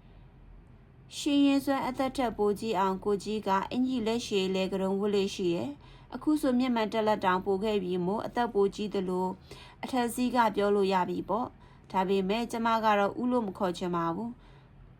ကိုကြီးကအကိုကြီးအရွယ်ပဲကျွန်တော်ကိုဘာစုမှပေးစရာမလိုပဲနဲ့ကိုကြီးရဲ့ကျွန်တော်အတွက်ကိုကြီးပေးခဲ့တာတွေအများကြီးကျွန်တော်ဘလို့ပြန်ဆက်ရမလဲတောင်မသိသေးပါဘူးနောက်ထပ်မပေးပါနဲ့ညီကိုငါပေးမှာကအသုံးအဆောင်အဝတ်အစားတို့မဟုတ်ပါဘူးစာအုပ်တအုပ်ကျမကိုသူ့လက်ထဲစာအုပ်တအုပ်ကန်ပေးပါတယ်ဂတ်တူအဖုံးနဲ့အင်္ဂလိပ်စာဘာသာစာအုပ်ပါမျက်နှာဖုံးကမီးခိုးရောင်ပေါ်အနက်ရောင်စာလုံးတွေနဲ့ The Bottom Billion အောက်ခြေတန်းတစ်ထောင်နဲ့စာရေးသူ Paul Kohler ပါဒီစာအုပ်ကအင်းငိမ့်အတွက်တင့်တော်လိမ့်မယ်လို့ဦးထင်တယ်အင်းငိမ့်ဘဲတဲ့ကလို့တက်ဖို့ရှောက်ထားစိတ်ကူးထားလဲဘွဲရရင်ဘာလို့မယ်စိတ်ကူးထားလဲဒါတွေကိုဦးမသိပါဘူးဒါပေမဲ့ကိုဒေတာကိုပတ်ဝန်းကျင်ဆွေးနွေးပါချင်းကနေကင်းဝေးဖို့ကျမ်းမာရေးအသိရှိဖို့ဘူဟုတုတနဲ့နီးစပ်ဖို့အင်းငိမ့်ဆောင်ရရမယ့်လုပ်ငန်းတွေစိတ်စေတနာတွေအတွက်ဒီစာအုပ်ကအထောက်အကူပြုပါလိမ့်မယ်ဖျား10တန်းကိုအင်္ဂလိပ်စာဂုဏ်ထူးရယုံနဲ့ကျောင်းသူတယောက်ကဒီစာအုပ်အထူးကြီးကိုအင်္ဂလိပ်လိုဖတ်နိုင်မှာလားကျမလက်ထက်မှာကင်ထားတဲ့စာအုပ်ကြီးရဲ့လေးလံမှုကိုကျမခန်းစားလိုက်ရတယ်ကိုကြီးဘလို့လုပ်ပြီးဒီစာအုပ်ကြီးကိုဒါကအလေးအကျင့်ပဲအင်းကြီးဒိုလက်ရှိဘဝတက်တန်းမှာဒိုမျက်စိရှေးမောင်းမှာပဲကဘာကြီးမှာဆင်းရဲနှွမ်းပါချင်းဒီကုန်းချုံအောင်ဘလို့လုပ်မလဲစိတ်ဝင်စားလားဟုတ်ကဲ့ဟန်ဆောင်ပြီးပြောတာမဟုတ်ပါဘူးကိုကြီးကိုကြောက်လို့အလိုက်သင်ပြောတာလည်းမဟုတ်ပါဘူးကျမဆင်းရဲခြင်းကိုတကယ်မုန်းပါတယ်ကိုလည်းမဆင်းရဲချင်ဘူးတမ ्या ကိုလည်းမဆင်းရဲစေချင်ဘူးလူဒန်းစားမညီမျှမှုပမာဏကိုလည်းနည်းစေချင်ပါတယ်စိတ်ဝင်စားလို့ဘလို့လဲလို့သိချင်ရင်ဖတ်ကြည့်ရမှာစူးရှမ်းစာဖွေတဲ့စိတ်ရှိတဲ့လူငယ်တွေကိုသူတို့သိချင်တာတွေသိဖို့ သူတို့လိုချင်တာတွေရဖို့တွန်းပို့ပေးလိုက်မယ်ပြီးတော့အကိုကြီးကပြုံးတယ်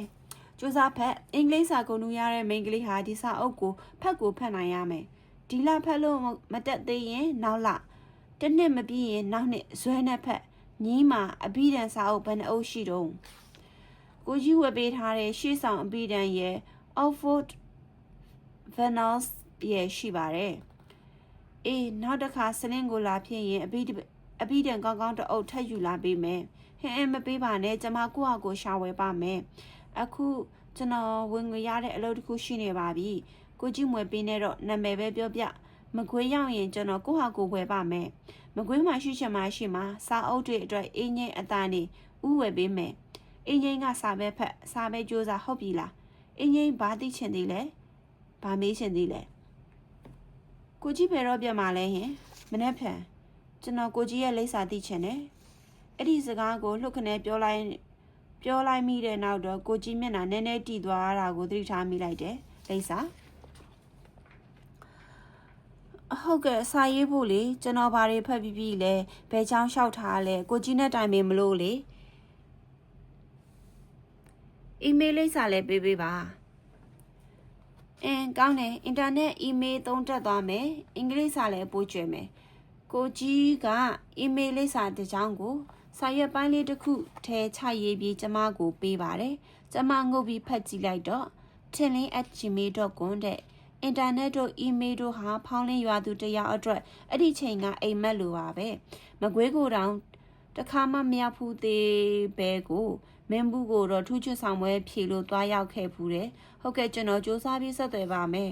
ကျမအီးမေးလ်နဲ့အင်တာနက်လုတ်တက်မှဖြစ်မယ်ကိုကြီးနဲ့အဆက်အသွယ်ရဖို့ဒီနည်းပဲရှိရကိုအဲ့ဒီနေ့ကပြန်ခါနီးမှာဖုန်းကြီးကိုကတော့ကိုကြီးကိုပါရောပြီးကြောလိုက်တယ်ကိုကြီးအရင်ကလိုကိုကြီးထွက်ပြေးမလားစိုးရိမ်မိပေမဲ့ကိုကြီးမပြေးပါဘူးကျမကိုအားပေးသလိုအပြုံပြတယ်ပြီးတော့စုပေးတယ်သူစုပေးပုံကသူ့ကိုယ်သူအသက်ကြီးလူတယောက်လိုပဲ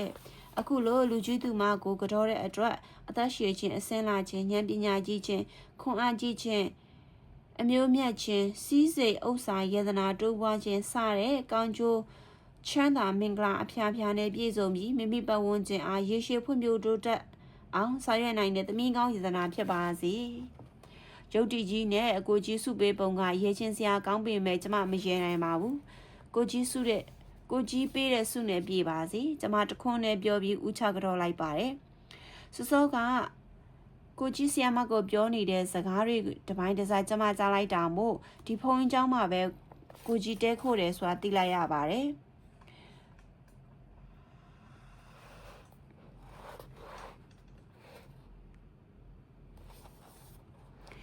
ကိုကြီးကိုလက်ဆောင်တစ်ခုပေးရရင်ကောင်းမလားလို့တွေးနဲ့ကျမအကြောင်းကပြန်လာပါတယ်ကျမဖောင်းလင်းကိုပြန်ဖို့ဆ iam တို့ဆွေဝင်းအိမ်ကနေထွက်လာတော့ဘိုးကျုပ်လမ်းမြောင်းပေါင်ပေါ်မှာစပိန်ကိုတောက်ထောက်ပြီးမြောင်းပေါင်အုံနယံကိုမှီရက်နေတဲ့သူတာနဲ့ဆုံမိတယ်ခလန်းလှမ်းမှာကလေးကသူ့ကိုလှမ်းမြင်ပေမဲ့ကျမကိုစောင့်နေတာလို့မထင်မိဘူးလေဒါကြောင့်ကျမမြောင်းပေါင်လမ်းမအတက်ကိုအင်အားသုံးပြီး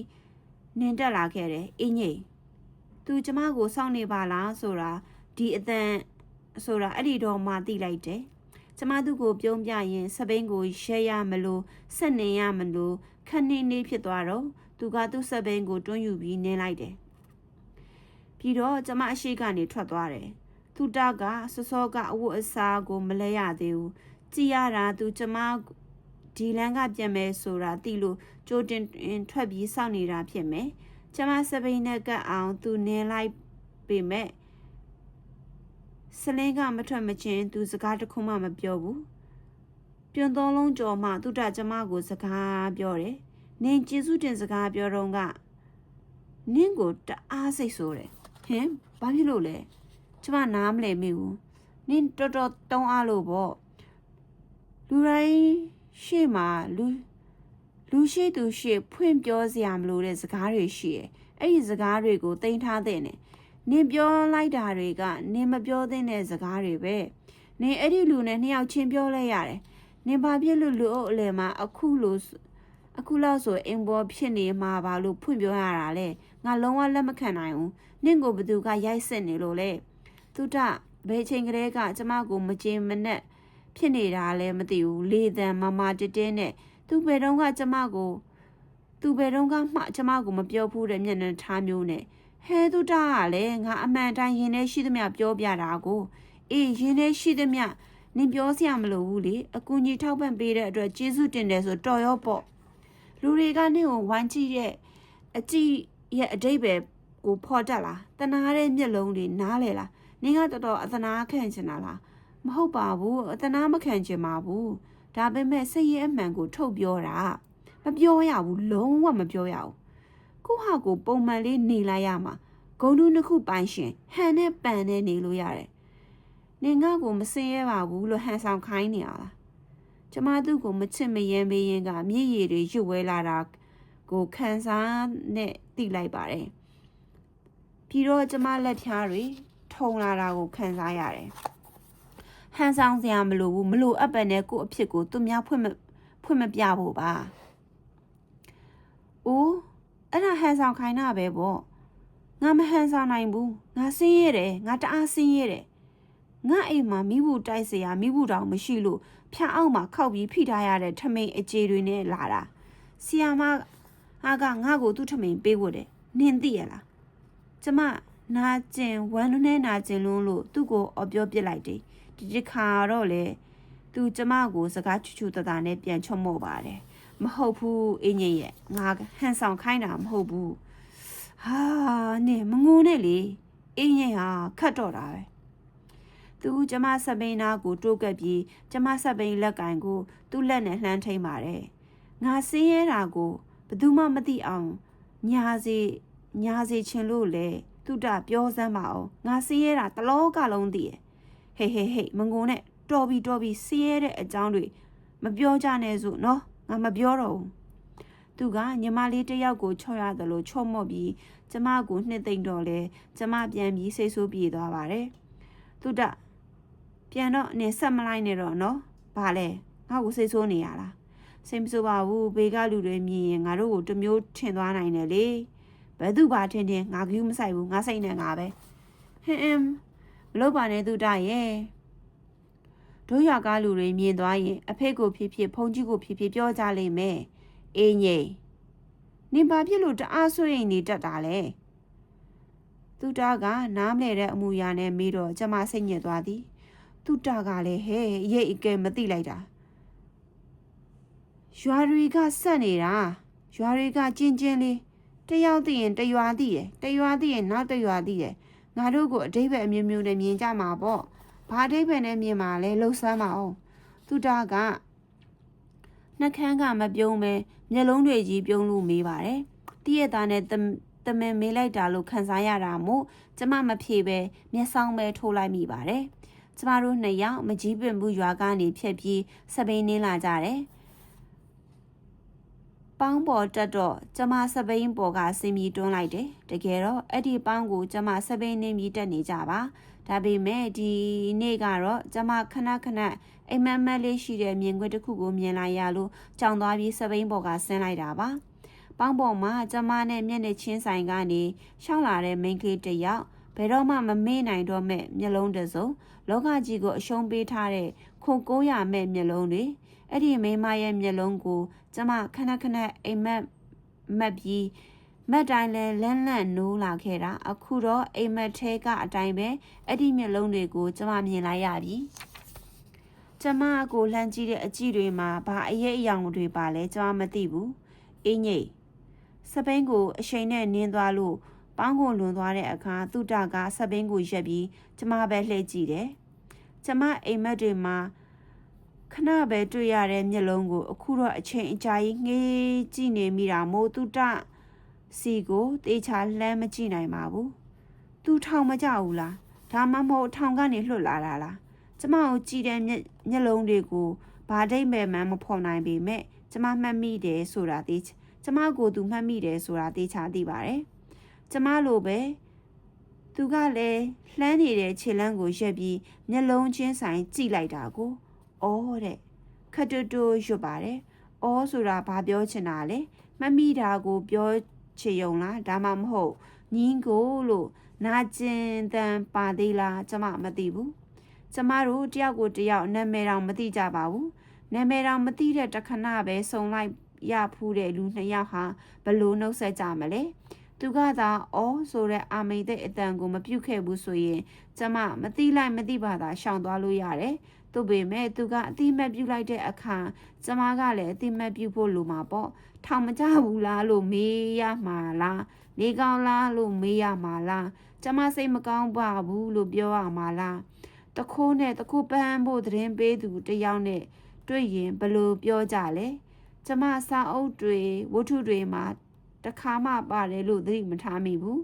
ဒါနဲ့ပဲခဏကြောင်ရက်နေတော့မေးမေးရမေးလိုက်တယ်အမေကြီးနေကောင်းလားသိပြီသူချက်ချင်းဖြေပုံကကျမဒီမေကွန်မေးမယ်လို့ကြိုတင်မှန်းဆထားပြီးသားလို့ပဲကျမလှိုက်ခနဲ့ဟာသွားတယ်အော်ဆိုတဲ့အာမေဒိတ်တန်ကလွယ်လို့ကျမပါဇက်ကဘာမှထွက်မလာခဲ့ပါဘူးသူပေမဲ့သူကတော့ရှေ့ဆက်လှမ်းဖို့ခြေလမ်းပြင်ရင်ထပ်ပြောတယ်ငါထောင်ကြပြီးဘလောက်မှမကြဘူးအမေတည်သွားတာတည်သွားပြီတဲ့ကျမဘာအဖြေကိုများမျောလင့်ထားမိလို့လေကျမစီကနေမျက်နှာလွယ်ပြီးတစ်ဖက်ကိုလှည့်သွားတဲ့သူ့မျက်လုံးတွေဆူဆွနေတာကျမကကတ်သက်မြင်လိုက်ပါတယ်သူထွက်သွားရာကိုကျမလှမ်းငေးနေတော့မှပဲကျမတုဒဘေးကိုရောက်လာတယ်ကျမဘေးကိုတုဒရောက်လာတယ်အင်းကြီးဘသူလဲနင်းသိလားတုဒအဲ့ဒီမိမကိုနင်မမှတ်မိဘူးလားတုဒကမမှတ်မိဘူးကျမပြောပြတော့သူအံ့ဩနေတယ်နောက်ပြီးစိုးရိမ်သွားတယ်ဟာဟုတ်လားသူနင့်ကိုအညှိုးထားနေရင်ဒုက္ခပဲသူစိတ်ထဲရောက်လာနေတဲ့အတွေ့ကျမစိတ်ထဲရောက်လာနေတဲ့အတွေ့မတူပါဘူးကျမတွေးနေတာကတည်သွားတဲ့အဖွားကြီးသူ့အမေတည်သွားပြီတဲ့သူ့အမေကဘယ်ကပါလာတာလဲငါတို့ရဲတွေနဲ့သူ့အိမ်ထိသွားတော့အဲ့ရပေါ်မှာလှဲနေတဲ့အဖွားကြီးလေအဲ့ဒါသူ့အမေပေါ့သူထောင်ကြတော့သူ့အမေတည်သွားတယ်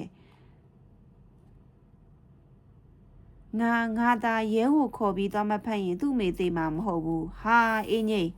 ကျမမျက်ရည်တွေဘယ်ကနေဘလို့ရွတ်ဝဲရှန်တက်လာတယ်လဲမသိဘူးရွာလမ်းဘေးတစ်ဖက်တစ်ချက်စိုက်ခင်းတွေဟာတဲတဲကွဲကွဲမဟုတ်တော့ဘူးခောက်ဝါးဝါစိမ့်နေတယ်သူ့မေသေးတာနင်းနဲ့မဆိုင်ပဲသူ့ယောဂနဲ့သူသေးတာလေနင်အဲ့လောက်ကြီးအတွေးမခေါင်စမ်းပါနဲ့ဒါပေမဲ့ငါကြောင့်သူ့သမီးထောင်ကြရတာသူ့သမီးထောင်ကြလို့သူ့မေသေးတာဟာအင်းကြီးကလည်းနင်းကြောင့်သူထောင်ကြတာမဟုတ်ဘူးလေသူများပစ္စည်းခိုးလို့ထောင်ကြတာနင်ကတာဝန်သိလှုပ်သားပြည်သူတယောက်အနေနဲ့သတင်းပေးတာကျမကတာဝန်သိလှုပ်သားပြည်သူတယောက်အနေနဲ့သတင်းပေးခဲ့တာမဟုတ်မှန်းကျမကိုယ်တိုင်သိတာပေါ့ကျမကိုမတင်ကဖြစ်ခံရတာမခံနိုင်လွန်းလို့တခိုးရှာပုံတော့ဖွင့်ခဲ့တာပဲသူ့မေသေးတာနဲ့မဆိုင်ဘူးလေနင်သက်တာမှမဟုတ်ပဲဟုတ်ပါတယ်အဲ့ဒါတော့ငါသိပါတယ်အဖွားကြီးကိုငါသက်တာမဟုတ်ဘူးဒါပေမဲ့အဖွားကြီးကိုဘာကသက်တာလဲနင်သိလားသူတစီရဲချင်းဆိုတာသက်တာငတ်မို့ခေါင်းပါချင်းဆိုတာသက်တာကျမလွန်ခဲ့တဲ့နှစ်ကမြင်တွေ့ခဲ့ရတဲ့ရိုင်းနေတဲ့ကိုပြစ်ပေါ်ကစီယိုပေါ်အယိုးပေါ်အရေးတင်လူနာအဖွားကြီးကိုညင်ရောင်ရင်ပြောလိုက်မိသည်ကိုပြစ်ပေါ်ကအယိုးပေါ်အရေးတင်လူနာအဖွားကြီးကိုညင်ရောင်ရင်ပြောလိုက်မိသည်တကယ်ပဲအတန်တွေတောင်တုံနေခဲ့တယ်စိတ်မကောင်းဘူးနောင်တရသလိုနာကျင်သလိုစိတ်မသွမတန်ဖြစ်နေမိတာအဲ့ဒီအချိန်မှာသူတာကကျမကိုတေးသေးချာချာဆိုက်ကြည့်ရာကကျမဆက်ပင်းရှေ့ချံကိုငုံကြည့်ရဲ့ပြီးတော့ပလက်စတစ်အိတ်အကြီးထဲမှာတေးသေးသက်ထုတ်ပိုးထားခဲ့တဲ့အောက်ခြေတန်းတစ်ထောင်ဆိုတဲ့စာအုပ်ကိုကောက်ကန်လိုက်တယ်ဒါပဲကရလေအဲ့ဒါငါအင်္ဂလိပ်စာဂုဏ်ထူးရလို့ကိုကြီးပေးတဲ့လက်ဆောင်ကျမကစကားလွဲသွားတာကိုသတိမထားမိပဲဂုံယူဝင့်ကြွားတဲ့လေတံနဲ့ပြောလိုက်မိတယ်သူတာကကျမလိုဂုံယူပုံမရပါဘူးစာအုပ်ကိုလှန်လို့ကြည့်နေရကမေးတယ်အကိုကြီးဟုတ်လားနင့်ကျေးဇူးရှင်ဆိုတဲ့လူလားအလိုသူတလေးတန်ကခခသက်ဖြစ်နေပါလားဟုတ်တယ်လေအကိုကြီးကိုထင်လင်းပေါ့သူတမျက်မှန်ကျုပ်လိုက်တယ် သူကနင့်ကိုဘာလို့ဒီစာအုပ်ကိုလက်ဆောင်ပေးတာလဲဖတ်စေချင်လို့ပေါ်သူတရဲ့ဒီစာအုပ်မျိုးကိုဖတ်မှငါတို့တွေအနာဂတ်ဘလို့ပြုပြင်ဖန်တီးဖို့ဘုဟုတုတအရိယာမှာပေါ့ဘာစာအုပ်လဲလို့နင်သိလို့လားသူတာကဝင်းဖြူတဲ့မျက်နှာကိုချက်ချင်းหนีရဲသွားပါသူတာရဲ့ဝင်းဖြူတဲ့မျက်နှာကချက်ချင်းหนีရဲသွားပါတယ်အင်းကြီးအဲ့ဒီလူကနင့်ကိုဘာဖြစ်လို့ဒီစာအုပ်ဖတ်စေချင်လဲနင်သိရလားကျမသူ့ကိုစိတ်ကောက်ချင်နေတာနဲ့ဘာမှမပြောဘူးနင့်ကိုသူစိတ်ကြိုက်ပုံစံဝင်အောင်အခုတည်းကပုံသွင်းနေတာနဲ့နားလေလားမမျော်လင့်ထားသောစကားကိုသူတပြောလိုက်တာမို့ကျမတအားအံ့ဩသွားမိတယ်ပုံသွင်းတယ်ဒီစကားကဘာတိပဲလဲသူနင့်ကိုထောက်ပံ့ခြေပေးတဲ့အခါနင့်စီကဘာမှမမျော်လင့်ဘူးလို့နင်ထင်လားဘာယူကြမှမရှိပဲထောက်ပံ့ခဲ့တာလို့ထင်လားသိရှိတာပေါ့အင်းကြီးသူ့ရည်ရွယ်ချက်ကနင့်ကိုအသုံးချဖို့ပဲဟင်ဘာစကားတွေပါလဲဒီစာအုပ်ကိုကျမရလို့တိတ်ကျင်နေပြီးစူးစမ်းဖတ်တော့မယ်လို့မျှော်လင့်ချက်တွေနဲ့တက်ကြွနေခဲ့တာအခုတော့သူတကကျမမျှော်လင့်ချက်ကြည်နူးမှုတွေကိုရိုက်ချိုးပစ်နေတယ်လို့ပဲနင့်ကိုသူထောက်ပံ့ခဲ့တာ၄နှစ်အဲ့ဒါသူ့ငွေတွေဟုတ်ချင်မှဟုတ်မှာသူ့အလုပ်အဖွဲရဲ့ပတ်စံတွေပဲဖြစ်မှာအလူလက်ဖက်နဲ့မျက်နှာလောက်တာနင်ကျေးဇူးစွတ်တယ်မနေနဲ့နောက်ပြီးနင့်ကိုဒီစာအုပ်တွေအလကားပေးဖတ်တာမဟုတ်ဘူးသူလိုတလိုပုံသွင်းဖို့ပေးဖတ်တာနင်ကိုသူကအဝေးထိန်းစနစ်နဲ့ထိန်းချုပ်ဖို့စနေပြီနင်သူထိန်းချုပ်မှုကိုလုံးဝလက်မခံနဲ့နင်ဖတ်ချင်တဲ့စာအုပ်ကိုဖတ်သူပေးတဲ့စာအုပ်ကိုဖတ်เสียမလို့ဘူးနင်လွတ်လွတ်လပ်လပ်ပျော်ပျော်ရွှင်ရွှင်နေတာကိုငားမြင်ချင်တယ်တန်ဖက်ပေးခံထားရတဲ့စရုပ်တရုပ်မဖြစ်စေချင်ဘူးငါ့ကိုပြောစမ်းနင်မလွတ်လပ်ချင်ဘူးလားသူတပြောနေတာတွေကိုကျမနားမလည်နိုင်ပါဘူးသူတနင်ဘာတွေပြောနေတာလဲငါတို့အသက်ငယ်ငယ်လေးရှိသေးတယ်အခုမှ10နှစ်အောင်လားငါတို့မှာအနာဂတ်တွေရှိရဲကိုသွားချင်တဲ့နေရာတွေကိုသွားဖို့ခြေလမ်းတွေကိုကိုပိုင်နေလွတ်လပ်ခွင့်အပြည့်ပဲငါတို့ခြေလမ်းကိုဘယ်သူမှထိန်းချုပ်လို့မရဘူးအဖေနဲ့အမေတောင်ငါတို့ကိုမထိန်းချုပ်နိုင်ဘူးငါစေးတက်ကတူကိုမလျှောက်ဘူးရေချောင်းတက်ကတူကိုရှောက်မှာအဲ့ဒါဘာဖြစ်လို့လဲသိလားရန်ကုန်မှာကျောင်းတက်ချင်လို့ရန်ကုန်မှာနေချင်လို့ရန်ကုန်မှာငါဘာလို့ချင်လဲနင်သိလားကဘာကြီးနဲ့နီးချင်လို့ငါဝါသနာပါတဲ့အရာတွေလုပ်ခွင့်ရချင်လို့ပြောနင်ဝါသနာပါလဲပြောစမ်းနင်ဘာဝါသနာပါလဲပြောစမ်းဝါသနာဟုတ်လားကျမဘဝမှာဝါသနာဆိုတဲ့စကားလုံးကိုတခါမှစိတ်လိုလဲရထဲ့မစင်စားခဲ့မိဘူးကျမဘာဝါသနာပါလဲဟင်းကျမမသိပါဘူးကျမအဖေအတွက်ကျမငွေရှာပေးချင်တယ်ကျမမစင်ရဲချင်ဘူးစင်ရဲတဲ့ကလေးတွေမိန်းမတွေကိုကျမကူညီချင်တယ်ဟုတ်တယ်ဝါသနာနင်တချင်းဆိုတာ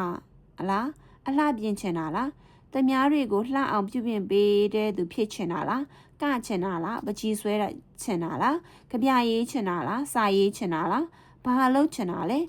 ဘာလို့ရရင်နင်ပြောမယ်ထင်လဲကျမခေါင်းကြီးရမ်းပစ်လိုက်မိသည်ကျမမသိဘူးလောကကြီးမှာကျမပြောနိုင်တဲ့အလုပ်မျိုးရောရှိရလားကျမမသိပါဘူးနင်မသိဘူးနင်ဘာဝါသနာပါလဲဆိုတာနင်ဟာနင်မသိဘူးအေးဘယ်သိမလဲနင်စိတ်ကလွတ်လပ်နေရမှာမဟုတ်တာနင်မှာကျေးဇူးတရားတို့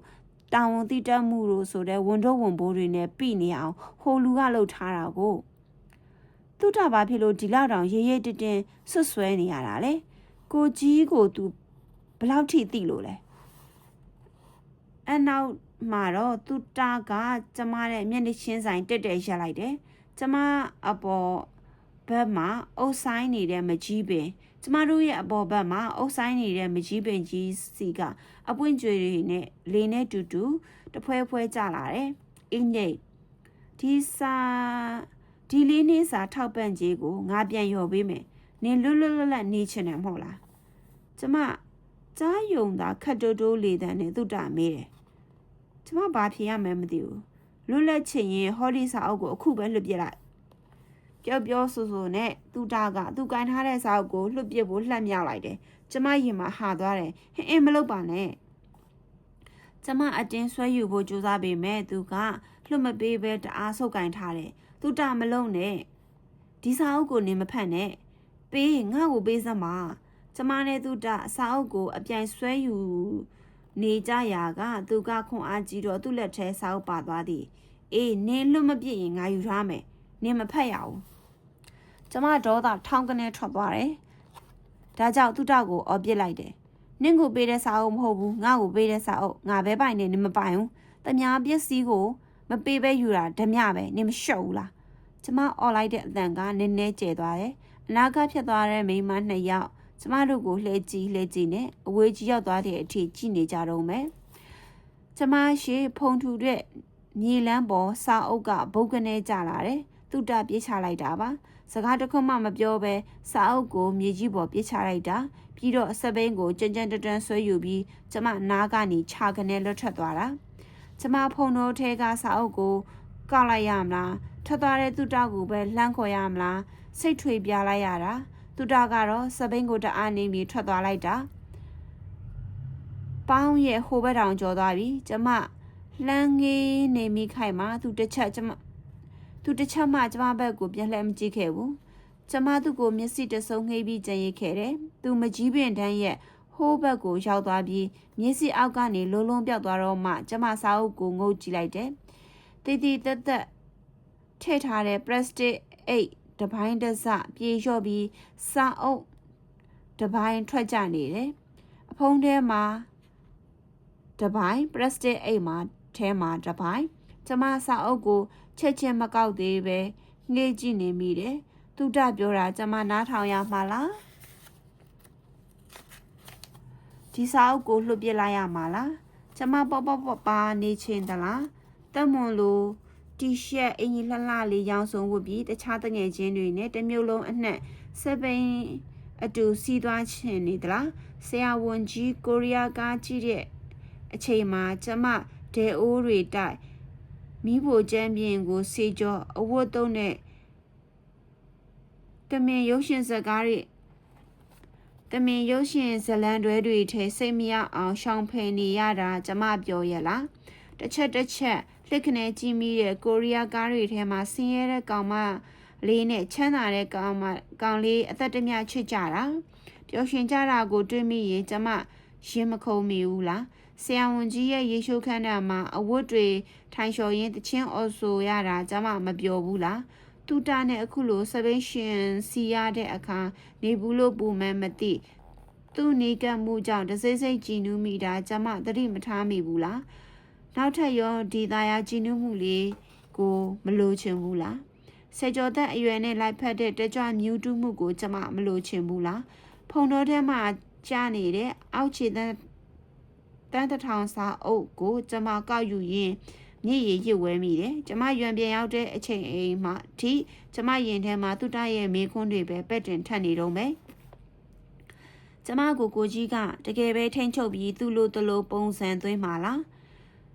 ကိုကြီးကျမကိုဘယ်လိုမိန်းကလေးမျိုးဖြစ်စေချင်တယ်လဲတေးကြတာတခုကတော့ကိုကြီးကိုကျမလေးစားတယ်ကိုကြီးကိုအားကြတယ်ကိုကြီးကိုဘယ်လိုနည်းနဲ့ကျေးဇူးဆက်ချင်တယ်အော်ကိုကြီးမနှက်ဖန်ပြန်ပါတဲ့ကိုကြီးကိုလက်ဆောင်တစ်ခုတော့ပေးသင့်တာပေါ့နော်ဘာလက်ဆောင်ပေးရင်ကောင်းမလဲလို့စဉ်းစားရင်လိုက်ရှာတယ်အိမ်မှာရှိတာကမောင်မခေါ်ပဲစင်းငုံစတော်ပဲအချောက်တွေတောစာဆိုတော့မြို့သားအတွက်ဘလောက်များဖွယ်ရရှိမှာမို့လဲအာသက်တရောလှော်လန်ရှာဖွေရင်တောင်းနေပလုံးတွေစီအားငယ်နဲ့လွှတ်ချလိုက်မိတယ်ကျမမှာကိုကြီးနှစ်သက်မလက်ဆောင်ဘာမှမရှိဘူးဒါအမှန်တရားပါကျမလက်မခံချင်ပေမဲ့နောက်ဆုံးမှလက်ခံလိုက်ရတဲ့အမှန်တရားပါကျမကွပ်ပစ်လေးပေါ်ညွတ်ခနဲ့ထိုင်ကျသွားတဲ့အခါမျက်စိရှိတဲမှာရှိနေတဲ့ရိုင်နေတဲ့ထရံကိုကြည့်လိုက်တယ်တောထုံးစံအတိုင်းထရံကြားမှာရက်တောင်လေး2ခုကိုထိုးဆိုင်ထားတယ်မိဖို့ကနှစ်ပေါင်းများစွာထွက်လာတယ်မိခိုးငွေတွေဟာအိမ်ထရံကိုမဲညစ်တဲ့ကြက်ခိုးတွေအဖြစ်ကတ်နေတယ်ထရံတွေကအပေါက်အပြဲတွေနဲ့ဆောင်းတွင်းညတွေမှာအဲ့ဒီအပေါက်တွေကလေးတွေဝင်ပြီးချန်အေးလွန်းလို့အပေါက်တွေကိုပလတ်စတစ်အစအနာတွေနဲ့တစ်ခုချင်းစီလိုက်ကပ်ပိတ်နေခဲ့ရတယ်အိမ်အမိုးကိုမောကြည့်လိုက်တော့ကျိုးတိုးကျဲတဲ့ဖြစ်နေတဲ့တက်ကဲမိုးရွာရင်ရေတွေယိုကျနိုင်တဲ့အမိုးအမိုးပြင်ရအောင်မယ်ကျမဒီနွေရာသီကျောင်းပိတ်မှာအလုပ်ထပ်ရှာရအောင်မယ်အင်္ဂလိပ်စာဂုဏ်ထူးပါတာမို့အင်္ဂလိပ်စာတော့သင်လို့ရမှာပဲစူးစမ်းမှဖြစ်မယ်ကျမအစင်းရဲတွင်းကလွတ်ချင်တယ် ဂီယူတဆိုင်ဖုံထုတ်ထားခဲ့ရတဲ့အောက်ခြေတန်းတစ်ထောင်စာအုပ်ကိုကျမကောက်ကင်လိုက်တယ်ဖြစ်နိုင်ပါမလားစင်းရဲသူကိုဘလို့ကူညီနိုင်မှာလဲစင်းရဲတွင်းကနေလွတ်အောင်ဘယ်သူတွေကဘာတွေလုပ်ရမှာလဲအဲ့ဒီထက်ပိုစိတ်ဝင်စားမိတာကကိုကြီးကျမကိုဘာဖြစ်လို့ဒီစာအုပ်ပေးခဲ့တာလဲသူတပြောတာတကယ်ပဲလားအင်္ဂလိပ်စာဂုဏ်ထူးရတဲ့ကောလိပ်အကျိုးကျောင်းသူတယောက်ကိုပေးဖို့အင်္ဂလိပ်စာအုပ်တွေအများကြီးရှိမှာပါဘာဖြစ်လို့ဒီစာအုပ်ကိုမှရွေးပြီးပေးရတာလဲသူဖက်လက်စထဲပါလာတာကိုပေးတာလားစာအုပ်ကိုတေချာကြည့်လိုက်တော့ဖတ်ထားတဲ့အနေအထားမရှိအသစ်ဆက်ဆက်ပါစာရွက်အနှံ့ကလေးမှုနေတော့ပါအနှောက်လဲတင်းတင်းရင်ရင်အချိုးကြအနှောက်လဲတင်းတင်းရင်ရင်အချိုးကြအစွန်းတွေမှာလဲဘာကြီးမှမရှိဘူးဖြူဖွေးလို့အသစ်ဆက်ဆက်စောင်းမှာအမှတ်အသားနှစ်ခုကတ်ထားတယ်တစ်ခုကသေးလေးအာရှစာအုပ်အေရှော့ဘတ်တဲ့နောက်တစ်ခုကမြင်းအချောင်းသင်္ကေတတွေနဲ့စာအုပ်နာမည်တန်ဖိုးပါတဲ့ကပ်ပြအဲ့ဒီတန်ဖိုးကဘတ်150တဲ့ဘာဖြစ်ဖြစ်ကိုကြီးကကျမကိုဖတ်စေချင်လို့ပေးထားတဲ့ခဲ့တဲ့စာအုပ်မလို့ကျမဖတ်ချင်ပါတယ်မာဒီကာကိုလှမ်းကြည့်လိုက်တဲ့အခါကျမမသိတဲ့စာလုံး3-4ခုပါနေတယ်ဖတ်ပါမယ်ကိုကြီးကိုပြန်ပေးတဲ့လက်ဆောင်အဖြစ်ကျမဒီစာအုပ်ကိုမဖြစ်အောင်ဖတ်ပါမယ်ကိုကြီးလိုတလိုပုံသွင်းဖို့အစပြိုးလိုက်တာပဲဖြစ်စေအောင်တော့ဒီစာအုပ်ကိုကျမဖတ်မယ်လို့အဓိဋ္ဌာန်ချလိုက်တယ်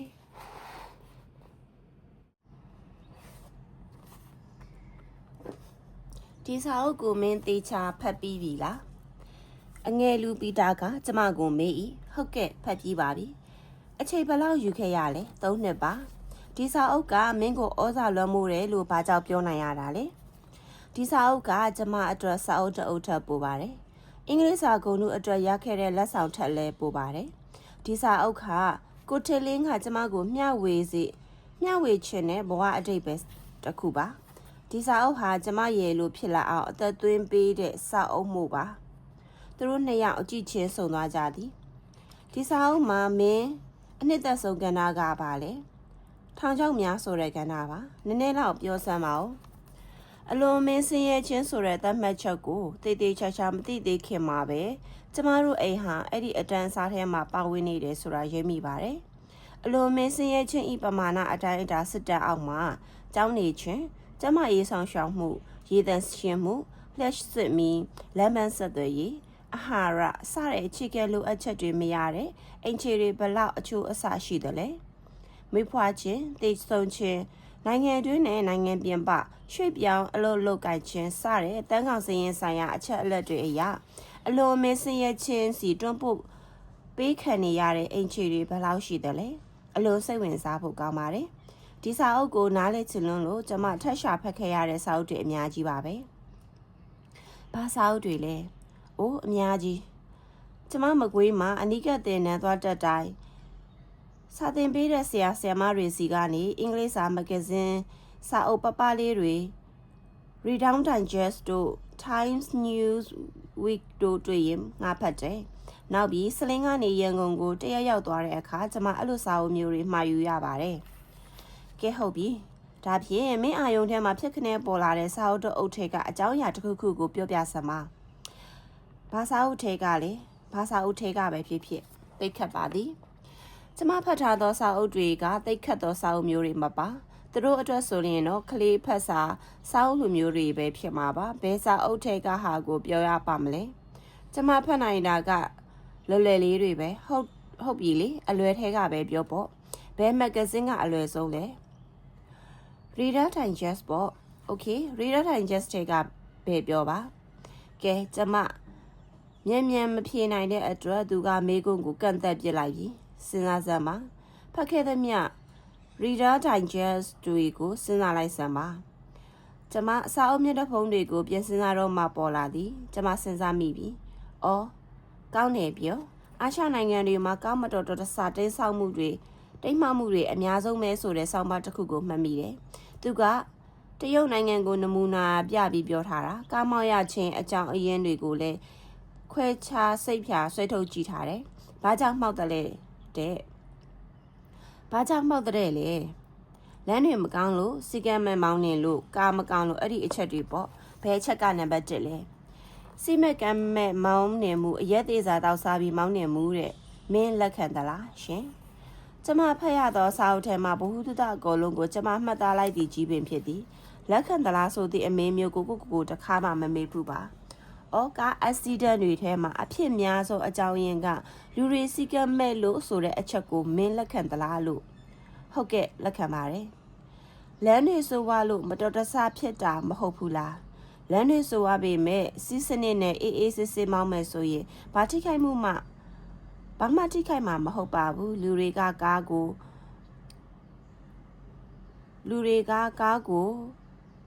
ကားတို့ဘာတို့ကိုအပြိုင်မောင်းချင်တယ်ခီးတဲ့တွေကအလူအရက်တင်းချင်တယ်အရက်တောက်ပြေးမောင်းချင်တယ်အဲ့ဒါတွေကြောင့်ဖြစ်တာများပါတယ်ဒါဖြင့်မင်းကလူတွေအပြစ်ချီလို့ပုံချမလားကျမလန့်သွားသည်သူနဲ့ပြန်ညင်းနေမိတော့မှလားအဲ့လိုတော့မဟုတ်ပါဘူးကျမရှော့ချလိုက်ရသည်သို့တော့သူအလွတ်မပေးပါဒါဖြင့်မင်းဘာကိုပြောချင်တာလဲကျမရိမ့်ရိုက်လို့မဖြစ်ပါတခုခုကိုစုပ်ကိုင်မိလင်ပြန်လွတ်ချမိစေရဘာကြောင့်လဲဆိုလို့ဆက်တွေးလိုက်ရင်တကယ်တရခံကထင်ရှားရှားတွေ့သွားမှာပါမျက်ခုံးပင့်ကြည့်တော့မှသူမျက်ခုံးပင့်ကြည့်မှတတိထားမိသွားသည်ကျမစကားကြီးစကားကျဲတွေပြောမိသွားပြီဒိန်းခနဲ့ရင်ခုန်သွား၏အခုမှတော့မထူတော့ပါကျမအစာမိသည့်အစာကိုကိုဟာကိုပြန်သိရမယ်တရားခံကဘသူလဲဆင်းရဲခြင်းတဲ့သူအတန်ထွက်ရေမောပါသည်မယုံဘူးလားဘလို့ဆိုကြမျိုးအကြောင်းပဲပြောတရားခံကိုရှာရင်နောက်ဆုံးမှာဆင်းရဲခြင်းဆိုတာကိုသွားတွေ့မှာပါကျမဇုကိုပဲလိုရာဆွဲပြောလိုက်ရသည်ကောင်းပြီဒါဖြစ်ဆင်းရဲခြင်းကြောင့်ဖြစ်ရတဲ့ဆိုကြတခုခုအကြောင်းငါလက်ခံအောင်ပြောစမ်းပါအပြုံးမပြတ်ပြောလိုက်တော့သူ့စကားကအစိမ်ခေါ်တယ်လို့ပါပဲသို့တော့ကျမကတော်ရုံနဲ့တော့ဆွဲမလျှော့နိုင်နိုင်ငံခြားကသူတို့စကားလုံးတွေထဲမှာသုံးလုံးနေကြဖြစ်တော့တွဲဆက်ချိတ်သွားသည့်တုတ်ပြန်မှု chain reaction ဆိုသောစကားမှာကျမတို့မြန်မာဗုဒ္ဓဘာသာပါဠိစကားရှိပြီးသားဟေတုပစ္စယောအကြောင်းကြောင့်အကျိုးဖြစ်သည်တဲ့